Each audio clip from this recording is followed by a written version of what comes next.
This is the last video I'll be putting out before Christmas of 2023. So, Merry Christmas to all you guys. I appreciate all those who are watching. What do we got going on here today? A couple things. If you haven't sat and watched the whole one, do this one of all of them. Just watch this one because I got some data I want to break down, some interesting observations. But let's get into the news that we've had today. The headline PCE, personal consumption expenditures number came out for November, decreased by 0.1%.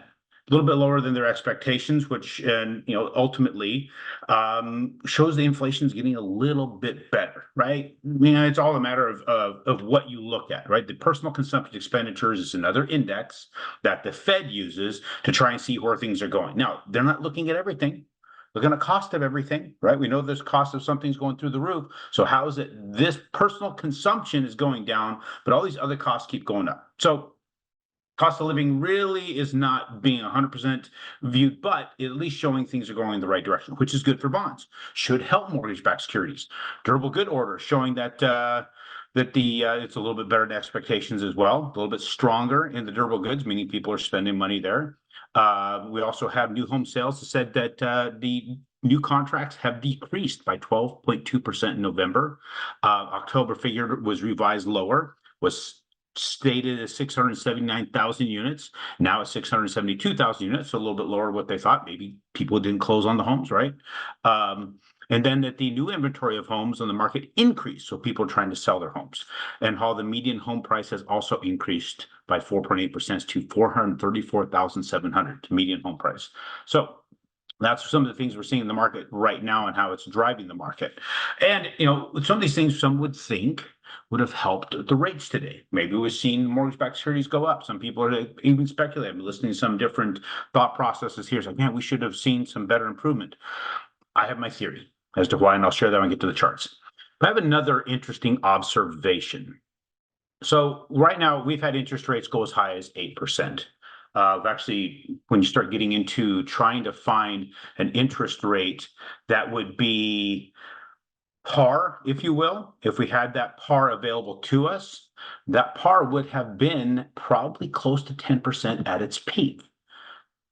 But, so we've seen these really, really high rates, and we saw everybody was like, maybe I'm going to hold off on buying a home when the rates come down. So I found something interesting about that thought process. We have, just so you know, we have the ability to get interest rates for people, 30-year fixed, investor loans on inventory in multiple different states below 6%, 5.99%. We can get it with 0 points. I can get that for you right damn now. You call me, I will get it for you. I will connect you with those people. They'll do that deal, right? What's interesting about this, there's plenty of people who know about this. There's plenty of people who call me about this. There's plenty of people I talk to about it. It's exclusive. 5.99 with us only with these particular providers, because we have been able to work out a deal with them to buy blocks of money, secured at a lower rate for you, the investor. And what I find interesting when I have these conversations with people, well, they're like, if I talk to another lender, could they get it lower? They still want to shop the damn rate. They still want to shop a 5.99% rate. So what it boils down to is nobody's satisfied no matter what you get them. Right now, it's a gift. Let's look at this. Let's look at bankrate.com. Here we go. Bankrate.com. You go and you click on that. You scroll down to where a better rate is waiting. You click on mortgage, as we've done before. This was the peak. 8.909, which would be an 8 and an 8th. 8.125 basically would have been the published interest rate on this day, at the highest that we've seen so far this year, or the highest we've seen since like 1996. Now today, looking right now, 12/22, 7.09. So we've basically seen a full percentage drop in interest rate. That's where people buying houses to live in. And yet I can get a lower rate than that for a real estate investor today with 0 points. And yet they say, maybe I should talk to some of the other lenders. You should take the damn rate. If rate was so damn important, why are they not just jumping on it? Because rate's not that damn important. It really isn't. People just can't stop looking for something. There's like nobody has the balls. No, I'm saying nobody. Not it's a lot of you have the balls. Sorry, but if there's some that just don't have the balls to pull the freaking trigger. They're being given a rate way back. We're turning back the clock 2 years to be able to make this happen. You get an appraisal on the house. It has to appraise to be able to buy the house. What's the problem? I don't understand it. Humans are very, very interesting when it comes to this. So the bottom line here, there are also people still saying, maybe, what do you think the rates are going to go down? What do you think the Fed's going to happen when the Fed drops rate? When do you think the Fed's going to drop the rate? This is Aaron Chapman's opinion. I pray that some bitch does not. I pray that we hold fast the entire next year and not drop that rate. Why? Why would I say that? When you make money cheap again, because that's what you're doing, you're making money cheap again, then you're going to start driving the cost of things up through the freaking roof. What happened when we made money cheap to housing?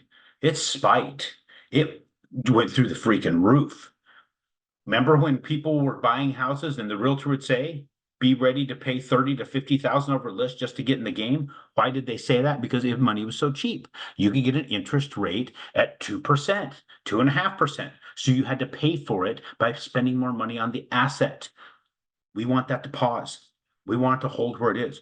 We know as real estate investors, the interest rate doesn't freaking matter. But I'm also going to give you 5.99 if you want to get in on the deal. There's a limited number of these we can do. Call me. We'll get you hooked up. It's a conventional loan, 25% down, that kind of thing. Have to have the 780 FICO. They can't get into the specifics of everything about it right now because it's going to be specific to you, right, and specific to certain people. So it's accessible. This is not me quoting a rate. This is not me quoting you a specific. This is not me committing to a loan whatsoever. This is telling you there's some availability right in most certain places, but you have to call me. So I can't get into what your APR is going to be right now. We will get you that information. So when you want to fill out an application, want to go through the process, we will give you all the information so you know exactly what you're dealing with. So take a look at here. Let's look at this. So mortgage-backed securities, we show it to you all the time. And going to this, we should have seen with what we're getting in the market with the PC and all this stuff, maybe we should have seen a bump up. Some people speculating we should have seen a bump up. This should not be red. This should be green. But look where we hit. We keep hitting that level that I said was established back in 2008 when they announced quantitative easing. This was everything below this was where we were before they announced quantitative easing. Everything above it is where they would have been after they announced quantitative easing. So what I believe here, and we also look here, we're in an overbought state, meaning too much money has gone into these bonds. It's got to turn the other direction. How often do we see these overbought states turn around? Very quickly. Once they reach and achieve up into this area right here, they go right back down, meaning there's sell-offs every single time. See? Sell-off. We got this started to do a jump up, sell off again. Then we got this jump up in this run, and it just keeps going and going and going and going. It's overbought, continues to stay overbought. We're in a position where it does have to reverse at some time. So if you're floating and waiting, it's like, is it going to get better? I'm one that says you should lock this thing as soon as you possibly can right now. So I'm pulling the chart all the way back to 2008 so we can look. Here we are. This is November 25th, 2008. There it is.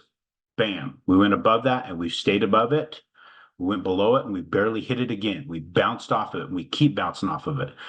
I think that's a pretty strong established line. I don't know that we're going to get past that. Then again, I've never been here. None of us has ever been here before. This is new freaking territory. It's not being talked about by anybody else. So I could be very, very wrong. This could be just my speculation on something, looking at a chart going way back. I could be off. I could be completely wrong on this thing. I hope I'm wrong.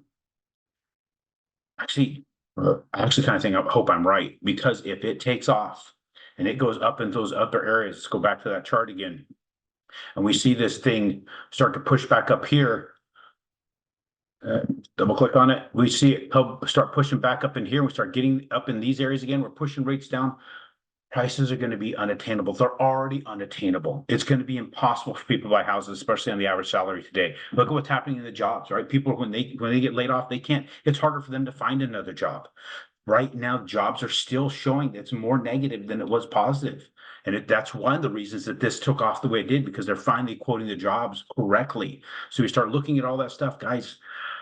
Don't pray for them to lower the rates. Pray for Powell to have the balls to stand firm where it is right now. That's what I'm saying, because we could have a reverse crash, basically. What I mean by that is, instead of the stock market plummeting down, instead of housing plummeting down, it could be the opposite direction, where it goes so high up that's completely unattainable, nobody can get except for the ultra wealthy. The ultra wealthy will make a shit ton of money if they drop those rates, in my opinion, because the stock market will jump to like 40,000. If you're not in it, you're not going to get any of that. The people who have a lot of their money in it, those are the ones going to make it. The people who don't have it, you're going to lose out, and it's going to make it harder and harder to get it. Let's not do that to the next generation. Let's not take this away from our children, our children's children. I think we hope that he just stands firm. It doesn't get politicized. He doesn't get pushed around by politics. Doesn't get pushed around by whoever's going to be president, whoever's going to get into office. I hope that they stand firm and say, once I'm going to leave it here, and we're not going to mess with it for a while. I'll let this settle down. So that's my thoughts. I appreciate you guys. If you want to get in on some of these lower rate options, reach out to me. We've got a limited inventory out there. We've already made the deal. It's already set up. All you got to do is call. And if we get you qualified, you have to go through the qualifying process. It has to be a conventional loan. You have to do the full income calcs and all that crap and credit scores. It all has to work. But if it works, it's a freaking gift. Merry freaking Christmas, people. I love you. Appreciate you. Hit that subscribe button if you haven't yet. We'll continue to get you the best data we can. Take care.